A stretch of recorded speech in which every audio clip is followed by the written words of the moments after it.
Gen.G finished the 2024 Summer LCK regular season with an almost perfect season, winning 17 out of their 18 best of 3s and only dropping a total of 3 maps.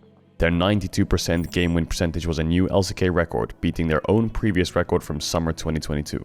Gen.G is just another beast. To successfully break their own record. Crazy.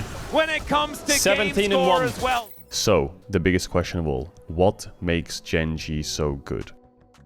Aside from having top players in all positions and having excellent team fighting, there are other small details that make them such a phenomenal team. Today we're going to have a look at 3 of the main themes from 2 of their LCK series. How jungle and support play together after laning phase, how they overload side lanes to get tier 2 turrets, how they use ult and summoner economy to get advantages. Let's start with their series versus T1. It's game 2 versus T1 and the game is even at 8 minutes 30 seconds. Gen.G initiates a lane swap. They do this because a minute earlier Keen and Zeus fought, and Zeus was forced to flash. Without flash and ult, he's very vulnerable to a 3v1 dive. In a mirrored 3v1 or a 3v0 situation, Gen.G also probably think they have the tempo advantage to take plates faster, as they have 3 grubs versus 0. As Gen.G sets up, they are spotted walking into lane, and later Canyon is spotted on a pink ward. With this information, Zeus is fully aware of the swap happening and decides to back away from the tower to avoid the dive, which is the correct choice. Canyon, having been spotted, actually decides to recall instead of stay for the expected play of diving top. He's using Zeus's information against him and T1. There is no dive.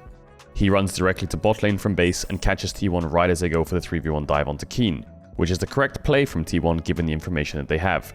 Canyon manages to turn the fight around, secure a kill, and secure the farm while denying plates.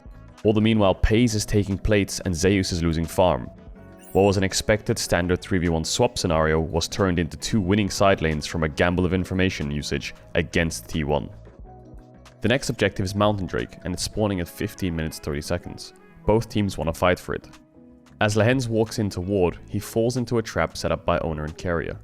He decides to greed and hold on to his ultimate. Faker teleports in to finish him off, and Lehens dies right after blowing his flash. Gen.G decides they can't fight the dragon anymore, but they now have a teleport advantage. As Chovy pushes in top lane, he finds Zeus with a blue trinket and engages to chunk him out. Keen teleports into the top lane, while most of T1 are on the bottom side of the map, and they get the tier 2 turret. T1 reacts by sieging mid, so Gen.G have Chovy TP mid to defend. Despite losing a kill and a dragon, they instantly reacted to get a tier 2 turret and defend their own mid lane tower, giving them an overall gold positive trade. We see this trend of overloading a side to get a tower later in the game. 25-40 seconds into the game, and after pushing out top lane, Chovy recalls and runs bot lane, where Keen is already pushing a wave. With Baron up and Dragon only up in 40 seconds, most of the team's attention and battle for vision is going on the top side of the map. Gen.G show up with both their solo laners in bot lane, and T1 can't match because if Faker teleports to bot lane, Gen.G can back off and create a 5v4 at Baron. T1 are thus forced to start Baron in order to get Gen.G to use their teleports, or else they can keep pushing bot lane. Keen and Chovy teleport in to force T1 away from the Baron.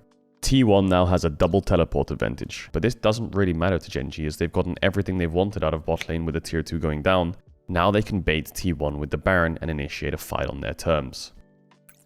In this game, Gen.G showed great understanding of how to use teleport advantages, and how to create gold leads by overloading side lanes with 2v1s.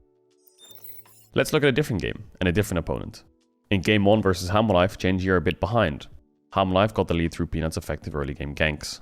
The teams trade objectives around the map, with Hammerlife grabbing Herald to take out mid tier 1, and then Dragon, while Gen.G play cross map and first take out bot tier 1, and then have Keen take out top tier 1. Lehens is caught in rotation as Gen.G secure top grab, and Hammerlife esports extend their small lead.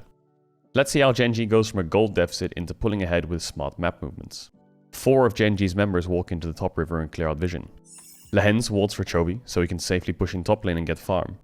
In the meantime, Paze is holding mid, and Keen is heading towards bot lane. At 16 minutes 47, very good timer, Gen.G spots Zeka clearing top lane wards. His teleport is on cooldown as he used it at 14 minutes to respond to Keen's top push. He is seen on top side consistently for the next 20 seconds. At 17:07, Peanut is spotted clearing top side wards, and at 17:13, Viper is spotted in the top side river too.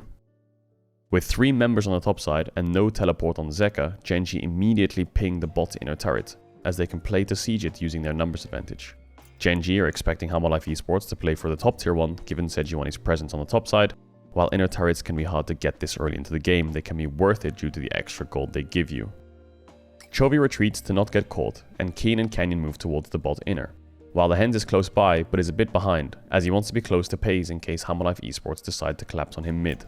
Gen.G spots Peanut again in the top side and also sees the light in the bot jungle, so they know how Hammerlife Esports' jungle support aren't playing together. This means two things. While Hammerlife Esports' jungle support are on different sides of the map, Gen.G will definitely have numbers advantage on the bot side.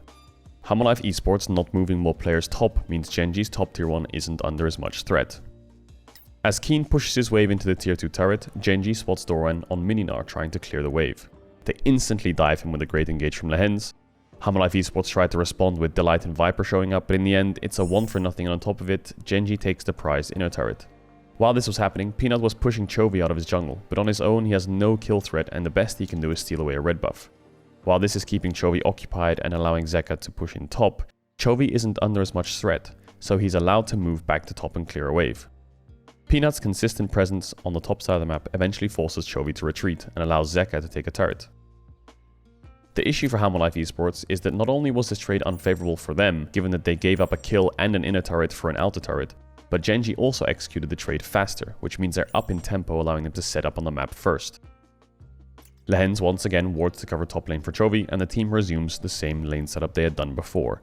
With this sequence of play, Gen.G got a 1.5k gold swing and shot into the lead.